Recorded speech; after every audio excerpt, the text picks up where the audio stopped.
नमस्कार, मैं हूं आशीष त्रिपाठी आपके साथ और शुरुआत इस वक्त की अहम खबर से। रायपुर से बड़ी खबर, यूनिपोल घोटाले पर मेयर का बयान, मेयर एजाज ढेबर का बयान। नगर निगम में बहुत बड़ा स्कैम हुआ। हमने 17 बिंदुओं पर अधिकारियों से जवाब मांगा था। अधिकारियों की चूक से करीब 30 करोड़ का नुकसान हुआ। हम मामले की जांच करा रहे हैं, दोषियों के खिलाफ कार्रवाई होगी। मेयर एजाज ढेबर ने कहा।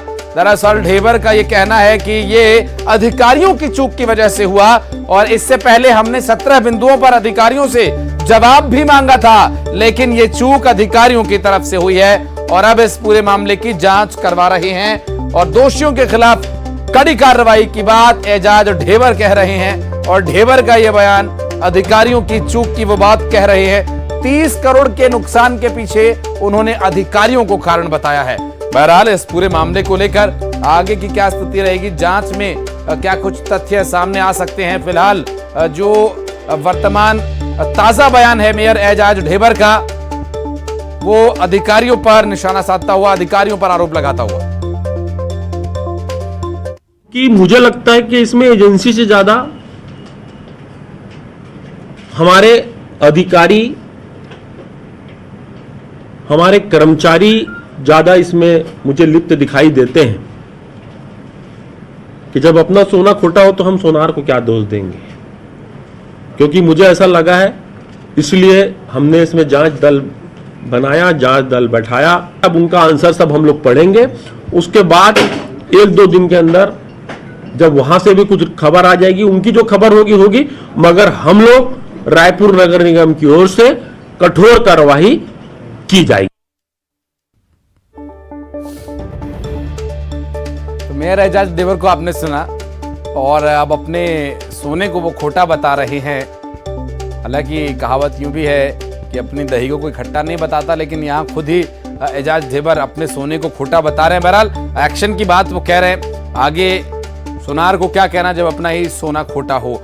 ये बहुत बड़ा ये आरोप है और बहुत बड़ा ये हमला है। हालांकि इस तरह के बातों को लेकर अब कार्रवाई भी चूंकि उन्हीं के हाथ में करना है, तो क्या वो एक्शन लेते हैं ये देखना अहम होगा। क्योंकि जिस तरह का प्रकरण अभी सामने आया, 30 करोड़ के नुकसान की वो बात कह रहे हैं, लेकिन आकलन अभी इस पूरे मामले में किया जा रहा है। क्या आगे ये नुकसान बढ़ सकता है या फिर ये फाइनल रिपोर्ट है, ये भी जानने का विषय रहेगा। दरअसल रायपुर में यूनिपोल घोटाले को लेकर ये बयान एजाज ढेबर की तरफ से दिया गया और बात करेंगे हमारे सहयोगी इस वक्त युगल तिवारी हमारे साथ जुड़ रहे हैं, उनसे बात करेंगे। युगल, अगर एजाज ढेबर के बयान को सुने तो वो कह रहे हैं कि हमारा सोना ही खोटा है, हम सोनार को क्या कहें। यूनिपोल घोटाले को लेकर अधिकारियों को कह रहे हैं कि ये उन्हीं की कमी है जिसकी वजह से 30 करोड़ से ज्यादा का नुकसान हुआ। जी देखिए आशीष, सबसे बड़ी बात यही है कि वहाँ पर देखिए निगम में आला अधिकारी बैठते हैं, खुद महापौर बैठते हैं और इस बीच कि भ्रष्टाचार की सीमा को आप देखिए और उनके हौसले को देखिए कि लगभग 30 करोड़ रुपए के घोटाले अधिकारी कर देते हैं। होर्डिंग की साइज को बढ़ा देते हैं, जहां पर आवश्यकता नहीं है वहां पर चौक पे जो है चौक बना देते हैं और इस तरह से बड़ा एक भ्रष्टाचार किया गया और एक तकनीकी रूप से इस जो पूरे घटना को, इस फर्जीवाड़ा को अंजाम दिया गया है। हालांकि 17 बिंदुओं पर इसकी जांच की बात कही जा रही है और अभी तक जांच रिपोर्ट आ गई है, लेकिन कौन कौन दोषी अधिकारी हैं, कौन कौन दोषी कर्मचारी हैं, इसका भी अभी खुलासा नहीं हुआ है। और इसे लेकर के बीजेपी लगातार हमलावर है, खास करके रायपुर शहर सरकार पर लगातार हमला कर रही है और भ्रष्टाचार के बड़े आरोप लगा रही है। तो ये कहा जा सकता है कि अब इन अधिकारियों पर सख्त कार्रवाई करने की जरूरत है। अगर राजधानी रायपुर में इस तरह की तस्वीर आएगी, इस तरह के घोटाले सामने आएंगे, तो अन्य अधिकारी जो भ्रष्टाचार में संलिप्त हैं, अगर कार्रवाई नहीं होगी तो एक सबक नहीं मिलेगा, उनको सजा देने की सख्त जरूरत है। और जिस तरह से यहाँ पर विपक्ष लगातार इस मुद्दों को उठा रहा है, तो ये जरूरी भी हो जाता है कि जब भी जांच रिपोर्ट सामने आए तो इन अधिकारियों पर, कर्मचारियों पर ठोस कार्रवाई होनी चाहिए। एक बड़ा घोटाला इसे कहा जा सकता है। अगर यही जो पैसे हैं 27 से 30 करोड़ की राशि है, अगर जनहित में लगते तो सरकार की भी तारीफ होती, महापौर की भी तारीफ होती, लेकिन ऐसे अधिकारी हैं, चंद अधिकारियों की वजह से अब सफाई है वो महापौर को देनी पड़ रही है, सफाई है वो सरकार को देनी पड़ रही है। तो जरूरत इस बात की है कि ऐसे भ्रष्ट अधिकारियों पर जो इस तरह के कार्यों पर संलिप्त हैं उस पर सख्त से सख्त कार्रवाई की जाए। और जिस तरह से एजाज ढेबर महापौर ने भी साफ तौर पर कहा है कि उनके ही अगर सोने खोटे हैं तो फिर सोनार को दोष नहीं दिया जा सकता, तो ये उनका कहना बिल्कुल सही है कि ऐसे अधिकारियों पर कार्रवाई की जरूरत है। फिलहाल अभी नामों का खुलासा नहीं हुआ है कि कौन अधिकारी इस पर संलिप्त हैं और भी किस तरह के बारीकियों के साथ, बड़े ही चतुराई से, बड़े ही चपलता के साथ इस तरह के इतने बड़े जो भ्रष्टाचार है उसको अंजाम दिया गया है। जी आशीष। बिल्कुल, अधिकारियों के ऊपर तो मेयर ही हैं, लेकिन ठीक है, वो कह रहे हैं कि सोनार का दोष नहीं है, तो ठीक है, आगे स्थिति क्या रहेगी इस पर अपडेट लेंगे आपसे। बहुत शुक्रिया फिलहाल आपका। और रायगढ़ से एक बड़ी खबर आपको बता दें, एक ट्रक धू धू कर जला। दरअसल तेंदुपत्ता इसमें भरा हुआ था और तेंदुपत्ते से भरे इस ट्रक में आग लगी और ये धू धू कर जला। धर्मजयगढ़ खरसिया मार्ग की घटना, बिजली के तार के संपर्क में आ जाने की वजह से इसमें आग लगी हो सकती है और यही एक कारण अब तक इसमें आशंका के तौर पर बताया जा रहा है, जिसमें कि तेंदुपत्ता जो भरकर ले जाया जा रहा था उसमें बिजली का तार छुआ, जिसकी वजह से चिंगारी उठी और ये आग बढ़ते बढ़ते इतनी बढ़ गई कि पूरा ट्रक ही ध्वस्त हो गया।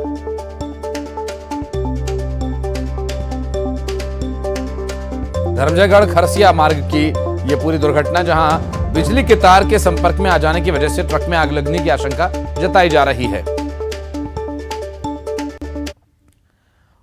और रायपुर में अवैध कब्जे पर बुलडोजर चलाकर नगर निगम ने कार्रवाई की। फुंडहर चौक पर एक्सप्रेसवे निगम की कार्रवाई, सरकारी जमीन पर यह अतिक्रमण किया गया था और इस अवैध कब्जों पर कार्रवाई की गई और इसे पूरी तरह से ध्वस्त किया गया। इस वक्त की बड़ी खबर, अवैध कब्जे पर बुलडोजर चला और जो अवैध तरीके से यह कब्जा किया हुआ था इस पर नगर निगम ने बुलडोजर चलाकर इसे ध्वस्त किया है और फुंडहर चौक पर यह कार्रवाई की गई। इस वक्त की बड़ी खबर हम आपको बता रहे हैं रायपुर में, जहां इस तरह का जो ये एक्शन है आगे भी जारी रहेगा। अवैध कब्जे जहां जहां भी किए गए हैं उन्हें ध्वस्त किया जा रहा है, कार्रवाई की जा रही है। रायपुर से इस वक्त की बड़ी खबर। और अवैध रूप से बनाए गए ये शेड्स, घर, मकान, दुकान सभी को ढहाया जा रहा है।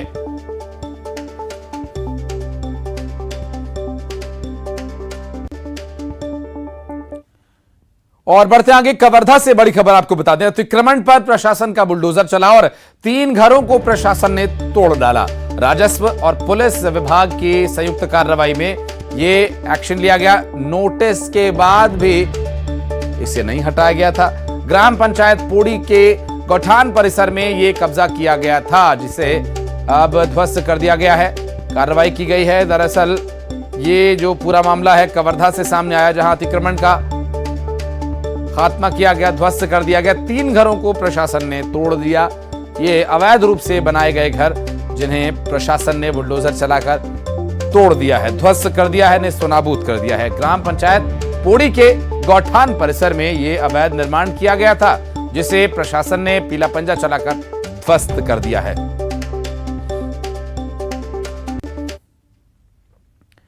और महासमुंद में गांजा तस्करों पर शिकंजा कसा गया। नशे के सौदागरों पर यह शिकंजा कसा गया और गांजा तस्करों के खिलाफ बड़ी कार्रवाई की गई। चेकिंग के दौरान 165 किलो गांजा यहां से बरामद हुआ। जब्त गांजे की कीमत 41 लाख रुपए के आसपास बताई जा रही है। मौके से गांजा तस्कर फरार है। आरोपियों की तलाश में बसना पुलिस जुटी हुई है। गांजा तस्करों पर कार्रवाई की गई। देखिए कितनी बड़ी मात्रा में यहां पर गांजे की बरामदगी हुई है और एक गाड़ी को भी जब्त किया गया। हालांकि गांजा तस्करों का अता पता नहीं है, लेकिन इनकी तलाश की जा रही है। 165 किलो गांजा पकड़ा गया है और करीब 41 लाख रुपए इसकी अनुमानित कीमत है। जबकि तस्करों के ऊपर कार्रवाई कब तक होगी, तस्कर कब पकड़े जाएंगे, ये थोड़ा अभी इंतजार इसके लिए करना हो सकता है।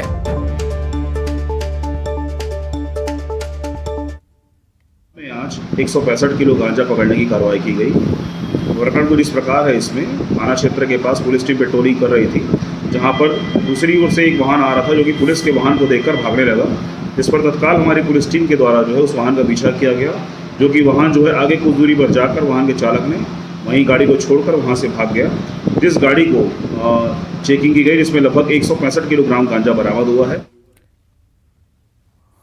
और राजनांदगांव में एक शख्स का शव पेड़ से लटकता मिला और फांसी के फंदे पर शव ये लटकता मिला। लाश मिलने से गांव में सनसनी फैल गई। दरअसल ये अभी आशंका बनी हुई है कि यह हत्या है या आत्महत्या। पुलिस अब इस पूरे मामले की जांच में जुटी हुई है। लालबाग थाना क्षेत्र के ग्राम लिटिया का यह पूरा मामला। युवक का शव बरामद हुआ है और पेड़ पर फांसी के फंदे पर यह शव लटकता पाया गया। लाश मिलने से गांव में सनसनी फैली हुई है। हत्या है या आत्महत्या, पुलिस अब इस पूरे मामले की जांच में जुटी हुई है।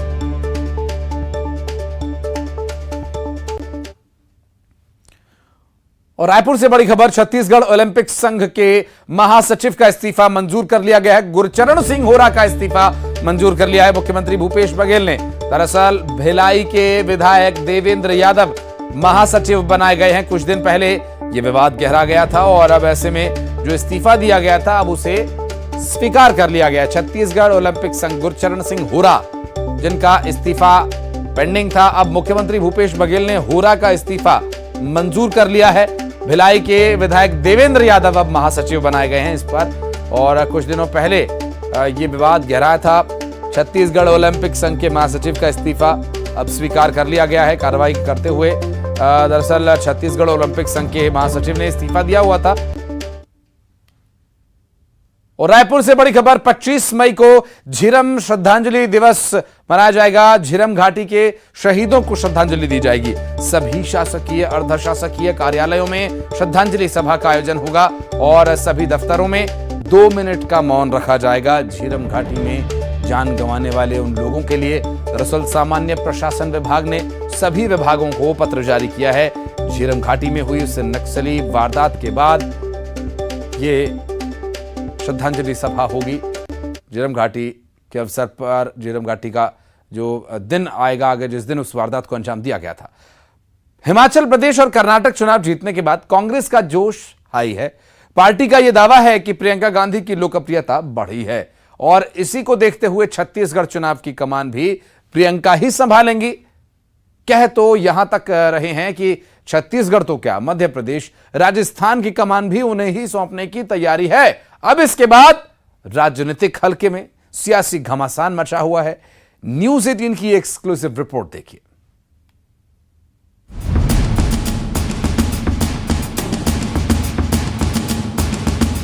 अभी अभी कर्नाटक को जीतने वाली कांग्रेस, कुछ महीने पहले हिमाचल प्रदेश का किला फतेह करने वाली कांग्रेस लगातार मिल रही जीत से जोश हाई है। खासकर कर्नाटक में जीत का क्रेडिट कांग्रेस नेता राहुल गांधी और प्रियंका गांधी को दिया जा रहा है। इन चुनावों में मिल रही जीत का आगामी चुनावों पर असर होने का दावा है। छत्तीसगढ़ में साल 2018 विधानसभा चुनाव हुए, तब राहुल गांधी कांग्रेस के अध्यक्ष थे और प्रियंका गांधी ने संभाला था प्रदेश का मोर्चा। इस तरह से प्रदेश में भूपेश बघेल के नेतृत्व में कांग्रेस की सरकार बनी और इस बार भी चुनाव की कमान प्रियंका ही संभालने जा रही हैं। कांग्रेस मानती है कि प्रियंका अभी लोकप्रिय युवा चेहरों में से एक हैं। कांग्रेस के साथ ही जनता में भी प्रियंका गांधी की स्वीकार्यता बढ़ी है। देखिए, प्रियंका जी की स्वीकार्यता, जन स्वीकार्यता बढ़ी है। प्रियंका जी ने कांग्रेस का चुनाव अभियान हिमाचल प्रदेश में चलाया था, कांग्रेस पार्टी की वहाँ सरकार बनी। प्रियंका जी ने कांग्रेस का चुनाव अभियान कर्नाटका में चलाया था, कांग्रेस पार्टी की वहाँ भी सरकार बनी। भाषाई अंतर होने के बावजूद बड़ी संख्या में, लाखों की संख्या में लोग प्रियंका जी को सुनने आते थे, देखने आते थे और दुभाषी के माध्यम से उनकी बातों को सुनते थे। प्रियंका जी लोगों की नब्ज पकड़ती हैं। प्रियंका जी भारत की जनता की आवाज उठाती। तो छत्तीसगढ़ बीजेपी के अध्यक्ष अरुण साव ने कहा कि इससे कोई फर्क नहीं पड़ता, प्रियंका कमान संभालेंगी तो वही हश्र होगा जो पिछले चुनाव में कांग्रेस का उत्तर प्रदेश में हुआ और हम भी यही चाहते हैं। देखिए, प्रियंका जी ने उत्तर प्रदेश की कमान संभाली थी, लेकिन कर्नाटका और हिमाचल तो नतीजा, और इसलिए कर्नाटका और हिमाचल की जहां तक बात है तो वहां का रिवाज रहा है, वहां परंपरा रही हर साल सरकार बदलने की, और इसलिए कर्नाटक के चुनाव का परिणाम का असर छत्तीसगढ़ में नहीं पड़ेगा। हर राज्य की अपनी अपनी अलग अलग परिस्थितियां, राजनीतिक, भौगोलिक, ये सब रहती है। और छत्तीसगढ़ में तो चूंकि हर वर्ग को ठगने का काम किया और कोई काम इस सरकार ने नहीं किया है। एक भी ऐसा काम इस सरकार ने नहीं किया है जिससे जनता का विश्वास कांग्रेस को मिले, जनता उससे प्रभावित हो। एक भी ऐसा काम नहीं किया है और इसलिए छत्तीसगढ़ की जनता इस सरकार को उखाड़ कर फेंकना चाहती है और निश्चित रूप से 2023 में छत्तीसगढ़ में परिवर्तन होगा और भारतीय जनता पार्टी की सरकार बनेगी। प्रियंका में पूर्व प्रधानमंत्री इंदिरा गांधी की छवि दिखती है। कांग्रेस पहले भी कई बार ऐसा कह चुकी है। बस्तर में इंदिरा की यादें ताजा कर इमोशनल कार्ड खेलने की भी कोशिश की गई। इधर इन्हीं जीत के बहाने उदयपुर चिंतन शिविर में तय हुई रणनीति को कारगर बताने से कांग्रेस चूकना नहीं चाहती। अभी छत्तीसगढ़, फिर मध्य प्रदेश और राजस्थान में भी चुनाव की कमान प्रियंका को सौंपने की तैयारी है। देखना होगा कि दावों के मुताबिक आगामी चुनावों में कांग्रेस की रणनीति कितनी सफल हो पाती है। ममता लांजेवार, रायपुर, न्यूज़ 18 छत्तीसगढ़।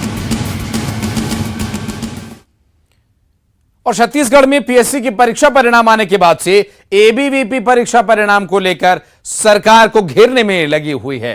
एबीवीपी ने परीक्षा परिणामों में अनियमितता का आरोप लगाया है और हल्ला बोल किया, जिसके चलते एबीवीपी सड़कों पर उतरी और बूढ़ा तालाब धरना स्थल पर प्रदर्शन किया और सीजीपीएससी रिजल्ट में धांधली का आरोप लगाया।